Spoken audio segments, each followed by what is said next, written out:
नमस्कार दोस्तों, आप सबका हमारे चैनल पे स्वागत है। कलयुग में भक्ति कठिन नहीं, बहुत सरल है। बस एक सूत्र है, भगवान का नाम लो और नाम स्मरण को ही जीवन का आधार बना लो। उस ईश्वर की देन इस जीवन को उनकी भक्ति के रंग में रंग दो। जहाँ नाम स्मरण हो वहाँ जीवन स्वयं उत्सव बन जाता है।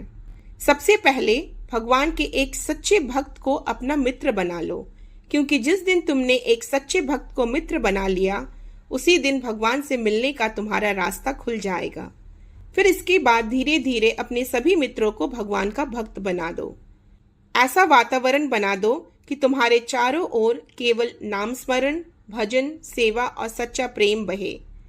अगर भक्ति का रस किसी छोटे उपेक्षित स्थान से भी मिल रहा हो तो वहां बैठ जाओ, भले ही वह स्थान किसी वैश्य का घर क्यों ना हो। और अगर किसी बड़े मंदिर, यज्ञशाला या तीर्थ में दिखावा और विषय वासना हो, आडंबर हो, माला हो पर भक्ति ना हो, मंदिर हो लेकिन हृदय में श्रद्धा ना हो, वहां मत बैठो। वहां जाने से बेहतर है कि दूर रहो, क्योंकि भगवान को बाहरी चढ़ावे नहीं चाहिए, उन्हें चाहिए तुम्हारा प्रेम।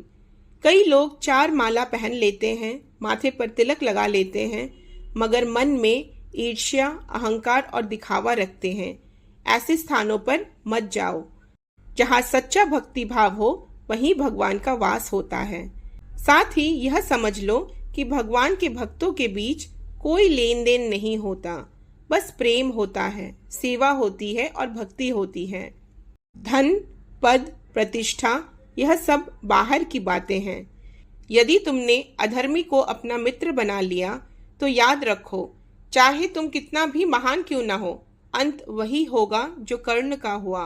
कर्ण महान था लेकिन मित्र दुर्योधन का था, इसीलिए धर्म के विरुद्ध चला गया। तो कलयुग में भक्ति का सूत्र यही है, नाम स्मरण करो, भक्तों की संगति करो और जीवन में सच्चे प्रेम और सेवा से भगवान को अपना बना लो।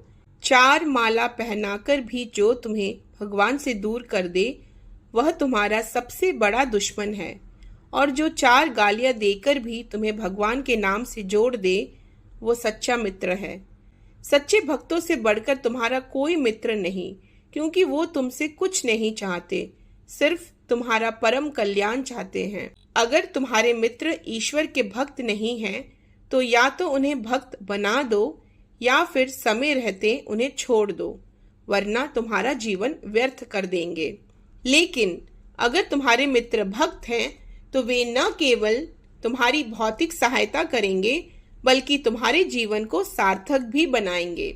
इसलिए जीवन का एक सूत्र बना लो, मुझे केवल भगवान चाहिए, भगवान के सिवा कुछ नहीं चाहिए। यदि तुम्हारे पास भगवान है तो सब कुछ है, और अगर भगवान नहीं है तो सब कुछ होते हुए भी तुम कंगाल हो। जहाँ प्रभु है वही विजय है, वही गुण है, वही श्री है, वही सफलता है, वही सब कुछ है। भगवान को केंद्र में रखकर नाम स्मरण करते हुए जीवन बिताओ। फिर देखना रोज के झगड़े, क्लेश, चिंता, दुख कैसे तुम्हारे जीवन से बाहर हो जाते हैं। परमात्मा तुम्हारी हर कदम पर रक्षा करेंगे। कभी किसी भक्त के माध्यम से, कभी तुम्हारे अंदर से सही प्रेरणा देकर, कभी किसी और को निमित्त बनाकर। अगर तुम्हें कोई पहाड़ की चोटी से गिरा भी दे तो या तो भगवान तुम्हें उड़ना सिखा देंगे या खुद आकर पकड़ लेंगे, पर तुम्हें कभी गिरने नहीं देंगे।